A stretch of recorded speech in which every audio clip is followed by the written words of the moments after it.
ଯେତେ ବି ନିଜର ହୁଅନ୍ତୁ ନା କାହିଁକି ଏହି ତିନି ଜଣଙ୍କୁ କେବେ ବି ବିଶ୍ୱାସ କରିବା ଉଚିତ ନୁହେଁ। ଏକଦା ମଧ୍ୟ ରାଜ୍ୟରେ ବହୁତ ସୁନ୍ଦର ନଗରଟିଏ ଥିଲା। ସେହି ନଗରରେ ଗୋଟିଏ ଚୋର ରହୁଥିଲା। ସେ ଛୋଟ ମୋଟ ଚୋରି କରି ନିଜ ପରିବାରର ଭରଣ ପୋଷଣ କରୁଥିଲା। କିନ୍ତୁ ସେହି ଧନରେ ପରିବାରର ଆବଶ୍ୟକତା ସମ୍ପୂର୍ଣ୍ଣ ରୂପେ ପୂରଣ ହୋଇପାରୁନଥିଲା। ଦିନେ ସେ ଭାବିଲା, ପାପ ତ ପାପ, ସେ ଛୋଟ ହେଉ କିମ୍ବା ବଡ଼। ଯଦି ମୁଁ ଗୋଟିଏ ଛୋଟ ଚୋରି କରେ କିମ୍ବା ବଡ଼ ଚୋରି କରେ, ଯଦି ଧରା ପଡ଼ିଯାଏ, ତେବେ ମୋତେ ସେଇ ଏକା ପ୍ରକାରର ଦଣ୍ଡ ମିଳିବ। ତେବେ ବଡ଼ ଚୋରି କାହିଁକି ନ କରିବି? ତେଣୁ ସେ ସ୍ଥିର କଲା ସେହି ନଗରର ରାଜକୋଷକୁ ଲୁଟିବ। ଏହା ଭାବି ରାତି ହୋଇଯିବା ପରେ ସେ ରାଜପ୍ରସାଦରେ ପ୍ରବେଶ କଲା ଏବଂ କୌଣସି ପ୍ରକାରେ ରାଜାଙ୍କ ଭଣ୍ଡାର ଘର ପାଖରେ ପହଞ୍ଚିଗଲା। ସେଠାରେ ପହଞ୍ଚି ସେ ଦେଖିଲା ଯେ ଅନେକ ସୈନିକ ରାଜକୋଷକୁ ଜଗି ରହିଛନ୍ତି। ଏହା ଦେଖି ସେ ଅନୁଭବ କରିପାରିଲା ଯେ ଏଠାରେ ଚୋରି କରିବା ବହୁତ କଷ୍ଟକର କାର୍ଯ୍ୟ। ଏହା ଭାବି ଚୋର ପଛକୁ ଫେରି ଆସିଲା। କିନ୍ତୁ ପୁଣି ଭାବିଲା ଯେ ଆସିଛି ଯେତେବେଳେ ଖାଲି ହାତରେ ଫେରିବା ପରିବର୍ତ୍ତେ ଏଠାରୁ କିଛି ତ ଚୋରି କରି ନେଇଯିବା ଭଲ ହେବ। ମୋର ଏଠାକୁ ଆସିବା ବୃଥା ହେବା ଉଚିତ ନୁହେଁ। ଚୋର ମନରେ ଏକ ଉପାୟ ଆସିଲା ଯେ ମୁଁ ରାଜାଙ୍କ ଶୟନ କୋଠରୀକୁ ଯିବି, ଯେଉଁଠାରେ ରାଜା ଶୋଇଥିବେ ଏବଂ ଏହି ସମୟରେ ରାଜା ନିଶ୍ଚୟ ତାଙ୍କ ରାଜବସ୍ତ୍ର ବାହାର କରି ଶୋଇଯାଇଥିବେ। ମୁଁ ପ୍ରଥମେ ରାଜାଙ୍କର ରାଜବସ୍ତ୍ର ଚୋରି କରିବି ଓ ତାହାକୁ ପିନ୍ଧି ନେବି। ତାପରେ ମୁଁ ବାହାରକୁ ଯିବି। ସେତେବେଳେ ରକ୍ଷୀମାନେ ଭାବିବେ ଯେ ମୁଁ ରାଜା, ତେଣୁ ମୋର କାର୍ଯ୍ୟ ସହଜ ହୋଇଯିବ। ଏହି ଉପାୟ ମନରେ ଭାବି ଭାବି ସେହି ଚୋର ରାଜାଙ୍କ ଶୟନ କକ୍ଷ ନିକଟରେ ପହଞ୍ଚିଲା। ଯେତେବେଳେ ସେ ଶୟନ କୋଠରୀର ପରଦା ଧୀରେ ଧୀରେ ଉଠାଇଲା, ଭିତରର ଦୃଶ୍ୟ ଦେଖି ସେ ଆଶ୍ଚର୍ଯ୍ୟ ହୋଇଗଲା। ସେ ଦେଖିଲା ରାଜା ତାଙ୍କ ବିଛଣାରେ ନିଘୋଡ଼ ନିଦରେ ଶୋଇଛନ୍ତି ଏବଂ ତାଙ୍କ ରାଣୀ ଖଟ ଉପରେ ଅର୍ଦ୍ଧନଗ୍ନ ଅବସ୍ଥାରେ ବସି ଯାଇଛନ୍ତି। ରାଣୀଙ୍କୁ ଜାଗ୍ରତ ହୋଇ ରହିଥିବା ଦେଖି ଚୋରର ହାତ ଓ ଗୋଡ଼ ଥରିବାକୁ ଲାଗିଲା। ସେ ଗୋଟିଏ ପାର୍ଶ୍ୱରେ କାନ୍ଥ ପାଖରେ ଲୁଚି ଠିଆ ହୋଇ ରହିଲା। କିଛି ସମୟ ପରେ ସେ ପୁନର୍ବାର ପରଦା କାଢ଼ି ଦେଖିଲା କି ରାଣୀ ଶୋଇଛନ୍ତି କି ନାହିଁ, କାରଣ ରାଣୀ ଶୋଇଲେ ହିଁ ସେ ରାଜାଙ୍କ ପୋଷାକ ଚୋରି କରିପାରିବ। କିନ୍ତୁ ରାଣୀ ତଥାପି ଶୋଇନଥିଲେ। ସେ ପାଖରେ ଥିବା ଟେବୁଲ ଉପରେ ବସିବାକୁ ଗଲା। ଏହି ସମୟରେ ଟେବୁଲ ଉପରେ ଥିବା ପାଣି ଗ୍ଲାସ ତଳେ ପଡ଼ିଗଲା। ସେହି ଶବ୍ଦ ଶୁଣି ରାଜା ତ ନିଦରୁ ଉଠିଲେ ନାହିଁ। କିନ୍ତୁ ରାଣୀ ଚୋରକୁ ଦେଖି ଖଣ୍ଡା ବାହାର କରି ତାର ବେକରେ ରଖି କହିଲେ, ତୁମେ କିଏ ଏବଂ ଏଠାକୁ କାହିଁକି ଆସିଥିଲ? ମୋତେ ସତ କୁହ, ନଚେତ୍ ମୁଁ ତୁମକୁ ମୃତ୍ୟୁଦଣ୍ଡ ଦେବି। ଭୟରେ ଚୋର ଦେହରୁ ଝାଳ ବାହାରିବାକୁ ଲାଗିଲା ଏବଂ ସେ ହାତ ଯୋଡ଼ି ନିବେଦନ କଲା, ମହାରାଣୀ, ମୁଁ ଜଣେ ଗରିବ ଚୋର। ମୁଁ କେବଳ ଚୋରି କରିବାର ଉଦ୍ଦେଶ୍ୟ ନେଇ ଏଠାକୁ ଆସିଛି। ଦୟାକରି ମୋ ଜୀବନ ବଞ୍ଚାନ୍ତୁ। ମୁଁ ଛୋଟ ମୋଟ ଚୋରି କରି ମୋର ପରିବାରକୁ ପୋଷେ। ଯଦି ଆପଣ ମୋତେ ହତ୍ୟା କରିବେ, ତେବେ ମୋର ପିଲାମାନେ ଅନାଥ ହୋଇଯିବେ। ଏଥରକ ମୋତେ ଛାଡ଼ି ଦିଅନ୍ତୁ। ମୁଁ ପ୍ରତିଜ୍ଞା କରୁଛି ଆଉ କେବେ ରାଜପ୍ରସାଦ ଆଡ଼କୁ ଚାହିଁବି ନାହିଁ। ମୋର ଛୋଟ ଛୋଟ ପିଲାମାନଙ୍କ ଉପରେ ଦୟା କରନ୍ତୁ। ଏହା ଶୁଣି ରାଣୀ କହିଲେ, ଶୁଣ, ମୁଁ ତୁମକୁ ଛାଡ଼ି ଦେଇପାରିବି, କିନ୍ତୁ ମୋର ଗୋଟିଏ ସର୍ତ୍ତ ଅଛି। ତୁମକୁ ମୋ ସର୍ତ୍ତ ମାନିବାକୁ ହେବ। ମୁଁ ଏହି ସମୟରେ କାମ ବାସନାରେ ପୀଡ଼ିତ। ଯଦି ତୁମେ ମୋ ସହିତ ସହବାସ କରି ମୋତେ ସନ୍ତୁଷ୍ଟ କରିବ, ତେବେ ମୁଁ ତୁମକୁ ଏଠାରୁ ଯିବାକୁ ଦେବି। ଅନ୍ୟଥା ମୁଁ ଗୋଟିଏ ଚୋଟରେ ତୁମ ମୁଣ୍ଡ କାଟିଦେବି। ରାଣୀଙ୍କର ଏହିପରି କଥା ଶୁଣି ଚୋର ଅଧିକ ବିବ୍ରତ ହୋଇ କହିଲା, ମହାରାଣୀ, ଆପଣ ଏ କ'ଣ କହୁଛନ୍ତି? ମୁଁ ଜଣେ ଚୋର। ତା ଛଡ଼ା ଆପଣ ଏତେ ବଡ଼ ରାଜ୍ୟର ରାଣୀ। ମୁଁ କେମିତି ଆପଣଙ୍କ ସହ ସହବାସ କରିପାରିବି? ଏମିତି କରିଲେ ପାପ ହେବ। ଏହା ଶୁଣି ରାଣୀ କହିଲେ, ମୁଁ କିଛି ଶୁଣିବାକୁ ଚାହେଁ ନାହିଁ। ଯଦି ତୁମେ ନିଜ ଜୀବନକୁ ଭଲ ପାଅ, ତେବେ ମୁଁ ଯେପରି କହୁଛି ତାହା କର, ଅନ୍ୟଥା ମରିବାକୁ ପ୍ରସ୍ତୁତ ହୁଅ। ରାଣୀଙ୍କର ଏପରି ଧମକ ଶୁଣି ଚୋର ଭୟଭୀତ ହୋଇ ଭାବିଲା ଯେ ସେ ଆଜି ବଡ଼ ଅସୁବିଧାରେ ପଡ଼ିଗଲା। ଯଦି ରାଣୀଙ୍କ କଥା ନ ଶୁଣେ, ତେବେ ସେ ତାର ହତ୍ୟା କରିବେ ଏବଂ ଯଦି ତାଙ୍କ କଥା ମାନି ଯାଏ ଆଉ ଭୁଲରେ ଯଦି ଧରା ପଡ଼ିଯାଏ, ତେବେ ମଧ୍ୟ ତାର ମୃତ୍ୟୁ ନିଶ୍ଚିତ। ଚୋର ବଡ଼ ଦ୍ୱନ୍ଦ୍ୱରେ ପଡ଼ିଗଲା। ବହୁତ ଭାବିବା ପରେ ସେ ରାଣୀଙ୍କ ସହ ସହବାସ କରିବାର ନିଷ୍ପତ୍ତି ନେଲା ଓ ରାଣୀକୁ କହିଲା, ମହାରାଣୀ, ଦୟାକରି ମୋତେ ଟିକେ ସମୟ ଦିଅନ୍ତୁ। ମୋତେ ବହୁତ ଜୋରରେ ପରିଶ୍ରା ଲାଗୁଛି। ପ୍ରଥମେ ମୋତେ ପରିଶ୍ରା ଯିବାକୁ ଅନୁମତି ଦିଅନ୍ତୁ। ଏହାପରେ ମୁଁ ଆପଣଙ୍କ ଇଚ୍ଛା ପୂରଣ କରିବାକୁ ପ୍ରସ୍ତୁତ ଅଛି। ରାଣୀ ସଙ୍ଗେ ସଙ୍ଗେ ଖଣ୍ଡାର ମୁନରେ ପରିଶ୍ରାଗାର ଆଡ଼େ ସଂକେତ ଦେଲେ ଏବଂ ଚୋର ସେଠାକୁ ଗଲା। ତାପରେ ରାଣୀ ସେଠାରେ ଠିଆ ହୋଇ ତାର ଫେରିବା ବାଟକୁ ଅପେକ୍ଷା କରିବାକୁ ଲାଗିଲେ। ଚୋର ଏଠାରେ କ'ଣ କଲା ନା, ରାଣୀଙ୍କ ଦୃଷ୍ଟିରୁ ନିଜକୁ ଲୁଚାଇ ସେଠାରୁ ଦୌଡ଼ି ପଳାଇଲା ଓ କଷ୍ଟେ ମଷ୍ଟେ ମୁଖ୍ୟ ଦ୍ୱାର ନିକଟରେ ପହଞ୍ଚିଗଲା। କିନ୍ତୁ ସେଠାରେ ଥିବା ସୈନିକ ତାକୁ ଧରି ପକାଇଲା ଏବଂ ପଚରା ଉଚରା କରିବାରେ ଲାଗିଲା। ଚୋରଟି ଭୟଭୀତ ହୋଇ ସତ କହିଥିଲା ଯେ ସେ ଜଣେ ଚୋର ଏବଂ ରାଜପ୍ରସାଦରେ ଚୋରି କରିବାକୁ ଆସିଥିଲା। କିନ୍ତୁ ରାଣୀଙ୍କ ପାଖରେ ଧରା ପଡ଼ିଗଲା। ରାଣୀ ତାଙ୍କୁ ଧରି ମୁକ୍ତ କରିବା ବଦଳରେ ଏକ ସର୍ତ୍ତ ରଖିଥିଲେ ଯେ ତାକୁ ରାଣୀଙ୍କ ସହ ସହବାସ କରିବାକୁ ପଡ଼ିବ। ତେଣୁ ସେ ପରିଶ୍ରା ଯିବାର ବାହାନା କରି ସେଠାରୁ ଦୌଡ଼ି ପଳାଇ ଆସିଲା।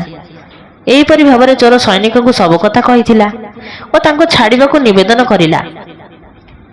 ସୈନିକ କହିଲା, ଭାଇ ଦେଖ, ମୁଁ ତୁମକୁ ଛାଡ଼ି ଦେଇପାରେ, କିନ୍ତୁ ଗୋଟିଏ ସର୍ତ୍ତରେ ଯେ ତୁମକୁ ପୁଣି ରାଣୀଙ୍କ ପାଖକୁ ଯିବାକୁ ପଡ଼ିବ।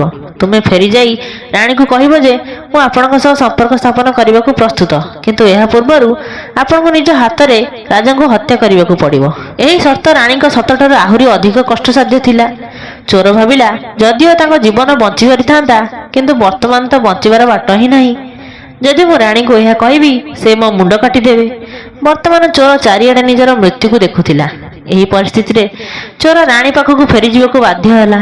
ସେ ଫେରିଯାଇ ରାଣୀକୁ କହିଲା, ମହାରାଣୀ, ମୁଁ ଆପଣଙ୍କ ସହ ସହବାସ କରିବି, କିନ୍ତୁ ଗୋଟିଏ କଥାକୁ ମୋତେ ଭୟ ଲାଗୁଛି ଯେ ସେହି ସମୟରେ ଯଦି ରାଜା ନିଦରୁ ଉଠିଯିବେ, ନା ଆପଣଙ୍କୁ ଛାଡ଼ିବେ ନା ମୋତେ। ସେ ଆମ ଦୁହିଁଙ୍କୁ ହତ୍ୟା କରିବେ। ଏହି ସକାଶେ ଆପଣଙ୍କୁ ଏକ କାମ କରିବାକୁ ପଡ଼ିବ ଯେ ନିଜ ହାତରେ ରାଜାଙ୍କ ମୁଣ୍ଡ କାଟି ଦିଅନ୍ତୁ, ତାପରେ ଆମେ ନିର୍ଭୟ ହୋଇଯିବା। ଯଦି ଆପଣ ଏହି କାମ କରିପାରିବେ, ତେବେ ମୁଁ ଆପଣଙ୍କ ସହ ସହବାସ କରିବି, ନଚେତ୍ ମୁଁ ଆପଣଙ୍କ ହାତରେ ମୃତ୍ୟୁବରଣ କରିବା ଉଚିତ ମନେ କରିବି।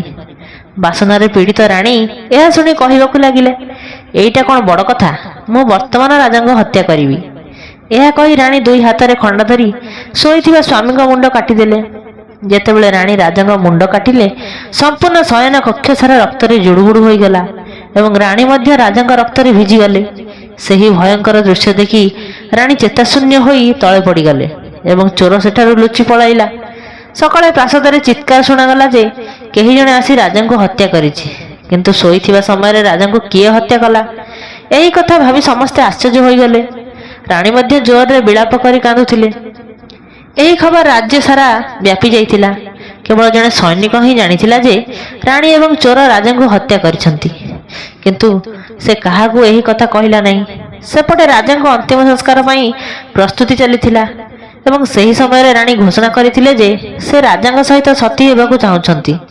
ଏହାପରେ ରାଣୀକୁ କେହି ସନ୍ଦେହ ବି କଲେ ନାହିଁ, କାରଣ ଯଦି ରାଣୀ ଏପରି କରିଥାନ୍ତେ, ତେବେ ସେ କାହିଁକି ରାଜାଙ୍କ ପାଖରେ ବସି ସତୀ ହୋଇଥାନ୍ତେ। ତାପରେ ରାଣୀ ସମ୍ପୂର୍ଣ୍ଣ ଶୃଙ୍ଗାର କରି ରାଜାଙ୍କ ସହିତ ଅନ୍ତିମ ସଂସ୍କାରରେ ବସିଗଲେ। ରାଜ୍ୟର ସମସ୍ତ ଲୋକ ରାଜାଙ୍କ ଶରୀର ଉପରେ ଗୋଟିଏ ପରେ ଗୋଟିଏ କାଠ ରଖି ତାଙ୍କୁ ପ୍ରଣାମ କରି ଫେରୁଥିଲେ। ସର୍ବଶେଷରେ ସେହି ସୈନିକ ମଧ୍ୟ ରାଜାଙ୍କ ଉପରେ କାଠ ରଖିବାକୁ ଯାଇଥିଲା ଓ ସେ ରାଣୀଙ୍କ କାନରେ ଧୀର ସ୍ୱରରେ କହିଥିଲା, ମହାରାଣୀ, ଆପଣ ତ ସତୀ ହୋଇଯିବେ, କିନ୍ତୁ ତା ପୂର୍ବରୁ ମୋତେ କହିଦିଅନ୍ତୁ, ରାଜାଙ୍କୁ କିଏ ହତ୍ୟା କରିଛି, ଆପଣ ନା ସେ ସେଇ ଚୋର? ଏହା ଶୁଣି ରାଣୀ ଆଶ୍ଚର୍ଯ୍ୟ ହୋଇଗଲେ। ସେ ବୁଝିଗଲେ ଯେ ଏହାର ଅର୍ଥ ହେଉଛି ଏହି ସୈନିକ ମଧ୍ୟ ଏହି ରହସ୍ୟ ଜାଣିଛି। ସେ କହିଲେ, ଶୁଣ, ମୁଁ କିମ୍ବା ସେହି ଚୋର ରାଜାଙ୍କୁ ହତ୍ୟା କରିନାହୁଁ। ଯଦି ତୁମେ ଜାଣିବାକୁ ଚାହଁ କି କିଏ ରାଜାଙ୍କୁ ହତ୍ୟା କରିଛି, ତେବେ ନଗରର ଉତ୍ତର ଦିଗରେ ଥିବା ଜଙ୍ଗଲକୁ ଯାଅ। ସେଠାରେ ଗୋଟାଏ କୁଡ଼ିଆ ଅଛି, ଯେଉଁଠି ଜଣେ ବୃଦ୍ଧା ବାସ କରନ୍ତି। ସେ ନିଶ୍ଚିନ୍ତ ଭାବରେ ତୁମର ଏହି ପ୍ରଶ୍ନର ଉତ୍ତର ଦେଇପାରିବେ। ବର୍ତ୍ତମାନ ସେ ସୈନିକ ସତ କ'ଣ ଜାଣିବାକୁ ଚାହୁଁଥିଲା। ତେଣୁ ପରଦିନ ସେ ରାଣୀଙ୍କ ପରାମର୍ଶ ଅନୁଯାୟୀ ଜଙ୍ଗଲକୁ ଗଲା। ଜଙ୍ଗଲରେ ପହଞ୍ଚିବା ପରେ ସେ ବୁଢ଼ୀ ରହୁଥିବା କୁଡ଼ିଆ ଦେଖିଲା। ସୈନିକ ସେଠାକୁ ଯାଇ ବୁଢ଼ୀର ପାଦ ଧରି କହିଲା, ମା, ମୁଁ ଏକ ରହସ୍ୟ ଜାଣିବାକୁ ଆପଣଙ୍କ ନିକଟକୁ ଆସିଛି। ରାଜା ସାହେବଙ୍କୁ କିଏ ହତ୍ୟା କଲା? ତାପରେ ବୃଦ୍ଧା କୁହନ୍ତି, ପୁଅ, ଯଦି ତୁମେ ଏହି ରହସ୍ୟ ଜାଣିବାକୁ ଚାହୁଁଛ, ତେବେ ତୁମକୁ ଗୋଟିଏ କାମ କରିବାକୁ ପଡ଼ିବ। ମୋ କୁଡ଼ିଆ ବାହାରେ ଗୋଟିଏ ଛେଳି ଅଛି, ତୁମକୁ ତାର ମୁଣ୍ଡ କାଟିବାକୁ ପଡ଼ିବ।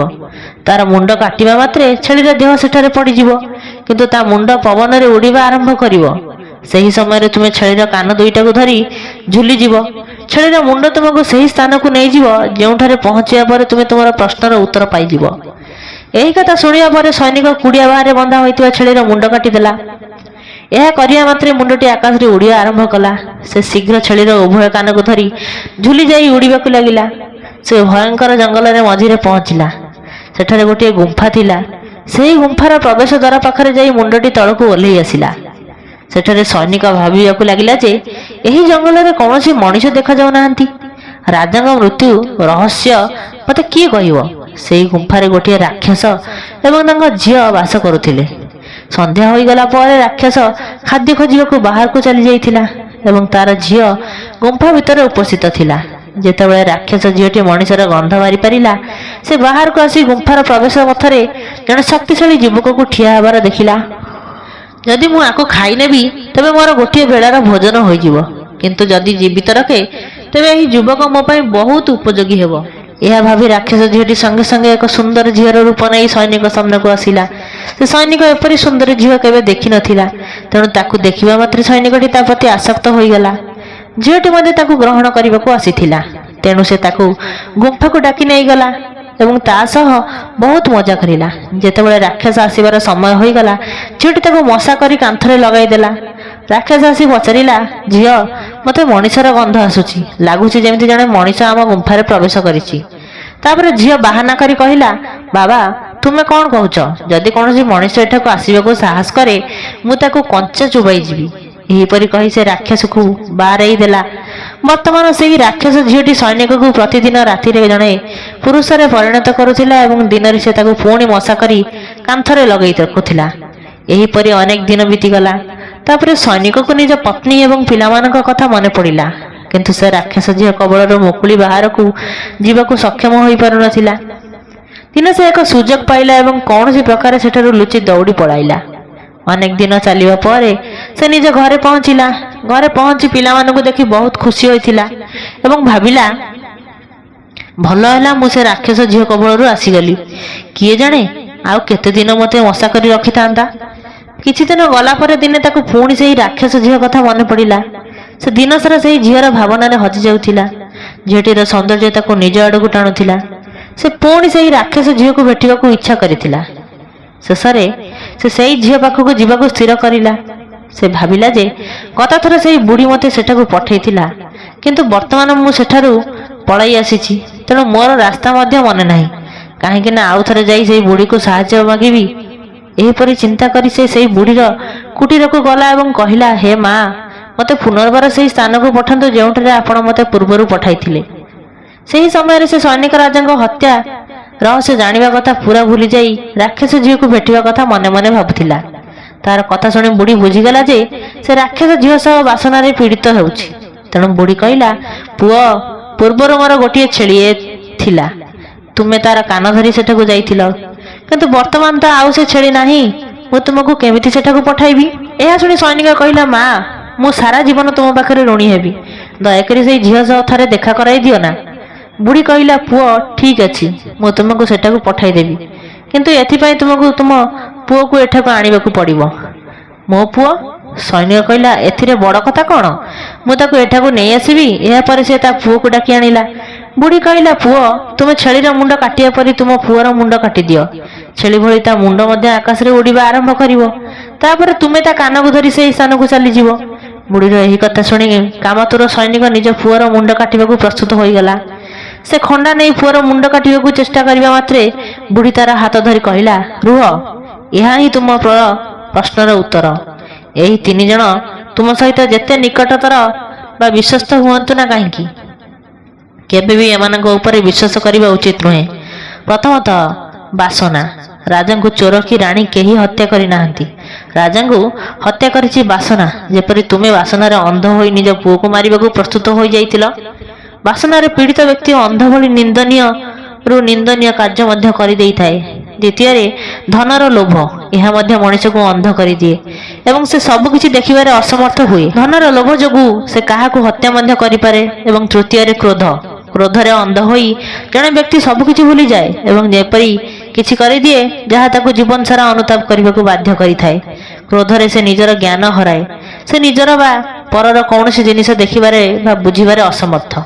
ତେଣୁ ଏହି ତିନି ଜଣଙ୍କ ଠାରୁ ସର୍ବଦା ଦୂରେଇ ରହିବା ଉଚିତ, ନଚେତ୍ ସାରା ଜୀବନ ଅନୁତାପ କରିବାକୁ ପଡ଼ିଥାଏ। ଜୟ ଶ୍ରୀରାମ।